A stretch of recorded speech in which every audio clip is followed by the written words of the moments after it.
Bonjour à tous. Alors, on va redescendre un peu au membre inférieur. Donc, quelle greffe du LCA selon le sport de ballon pratiqué? Donc, pour répondre à cette question, d'abord, on se demande à quel greffon on va s'intéresser.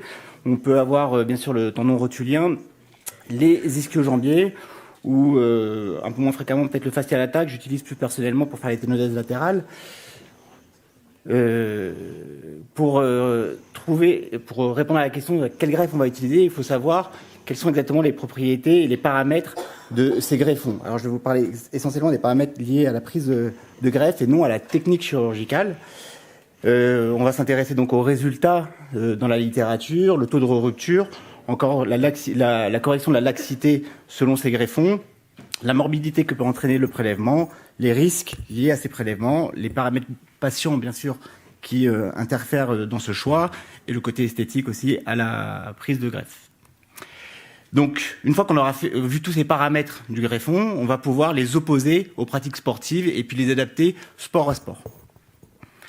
Alors, quels sont les résultats dans la littérature? Quand on parle de résultats, ce sont soit les résultats fonctionnels, qui vont reprendre selon l'IKDC ou bien la reprise du sport, et les taux de rupture.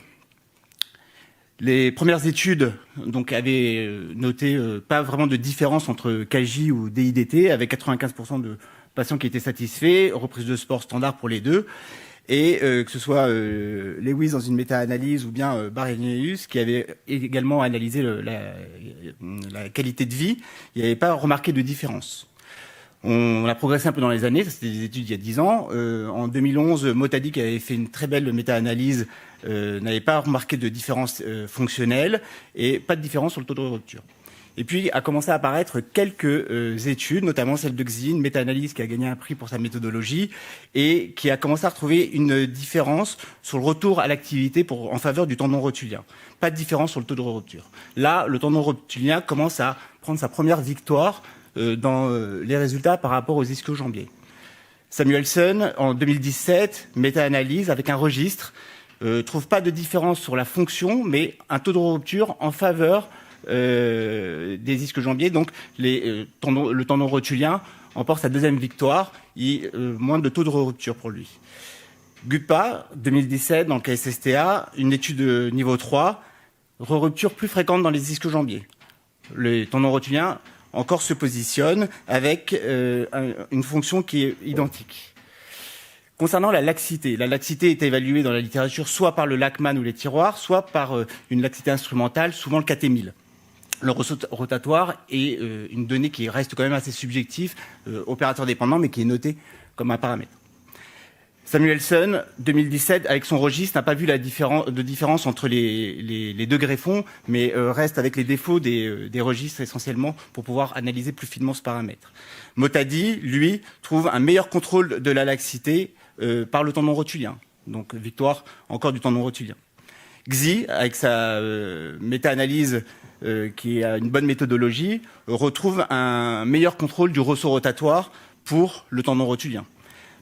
David Bio, un Français qui avait fait une méta-analyse en 2009, était le premier qui avait montré une amélioration du ressort rotatoire, enfin mieux contrôlé par le tendon rotulien. Guppa, dans son étude Level 3, 2017, meilleur contrôle de la laxité au KT-1000 pour le tendon rotulien.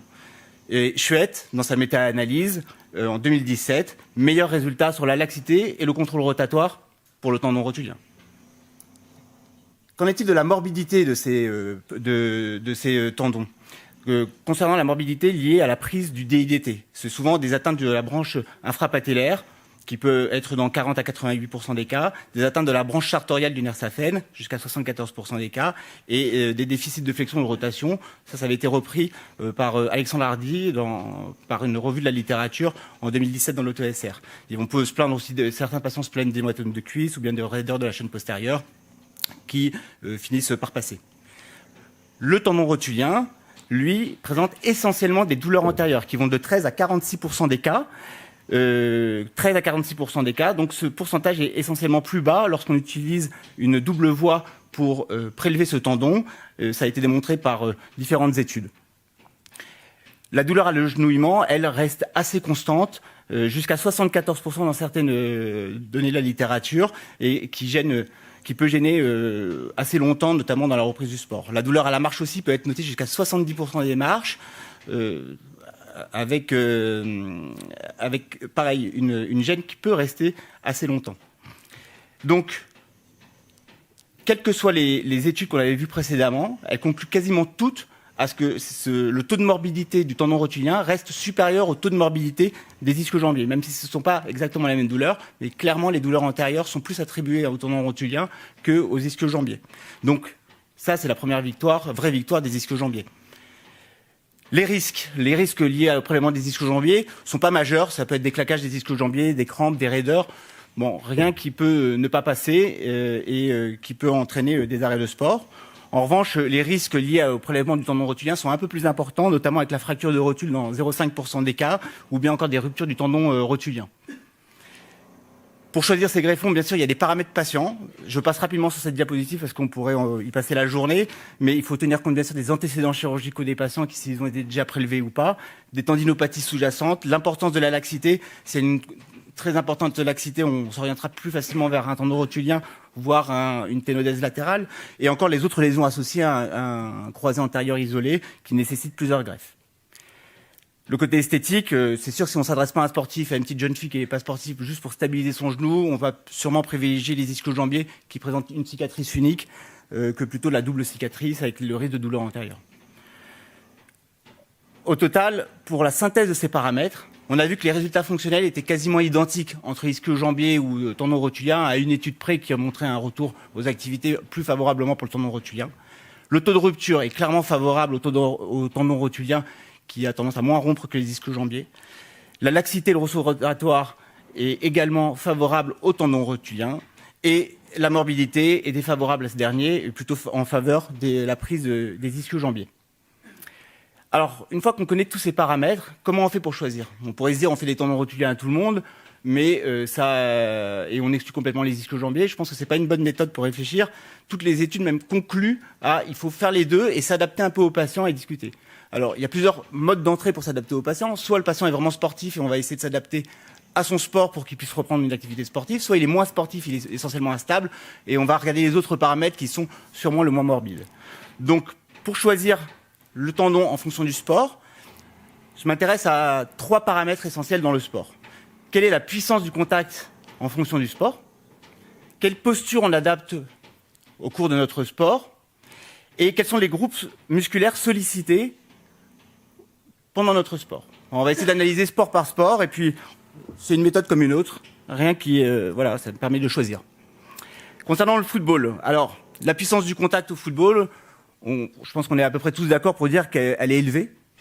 On a des vrais coups au foot, et puis le contact entre adversaires est souvent très rude.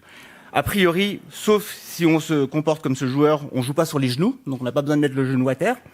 Et les groupes musculaires sollicités sont un peu tous les groupes, donc il n'y a pas besoin de faire le choix. Donc ma préférence va vers le tendon rotulien, qui, même s'il donne des douleurs antérieures, a une meilleure résistance sur la laxité et le contrôle rotatoire par rapport aux contraintes imposées sur ce sport.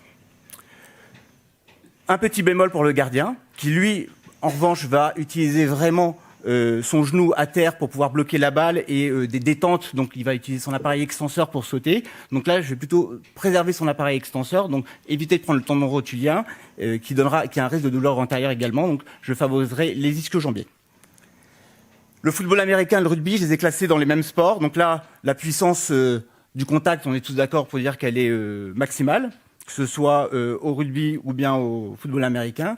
Et les postures n'utilisent pas le genou à terre pour ces patients. Et les groupes musculaires sont tous les groupes musculaires utilisés. Donc bien sûr, j'utilise plus favorablement le tendon rotulien. Concernant le handball, le contact est moindre, même s'il existe.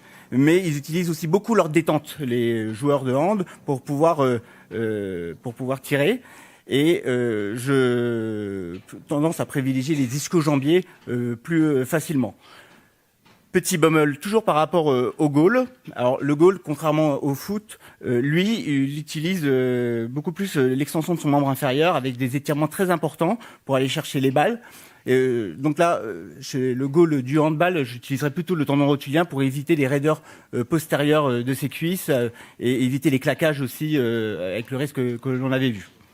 Concernant le basketball, bon, pour lequel j'ai une petite préférence, j'utiliserai forcément plus facilement les ischio-jambiers pour préserver l'appareil extenseur de ces joueurs, sachant que le contact est quand même moins important qu'au hand et bien sûr moins important qu'au football ou au rugby. Le volleyball, les joueurs posent beaucoup de genoux à terre sur les réceptions au volleyball et utilisent bien sûr la détente pour se matcher et contrer. Donc c'est des joueurs chez qui il faut absolument préserver l'extension, donc pour la détente, et le genou à terre pour les douleurs antérieures. Donc les ischio-jambiers semblent vraiment être la bonne indication chirurgicale chez ces joueurs. Pour le water polo, des véritables combats sous l'eau, qu'on voit pas vraiment à l'extérieur, mais c'est des patients qui utilisent beaucoup leurs ischio-jambiers pour pouvoir flotter en surface. Donc chez le joueur de water polo, plutôt le tendon rotulien. En conclusion, donc le tendon rotulien dans la littérature montre un meilleur contrôle rotatoire et de la laxité, mais à plus de morbidité. C'est une véritable discussion qu'on doit avoir avec le patient, surtout bon, si c'est par rapport au sport, c'est par rapport au sport, mais si c'est par rapport à autre chose, il faut regarder. Il faut savoir faire toutes les techniques, ça aussi, ça peut être un écueil. Le sport reste donc un argument pour le choix, mais c'est pas le seul. Voilà, je vous remercie.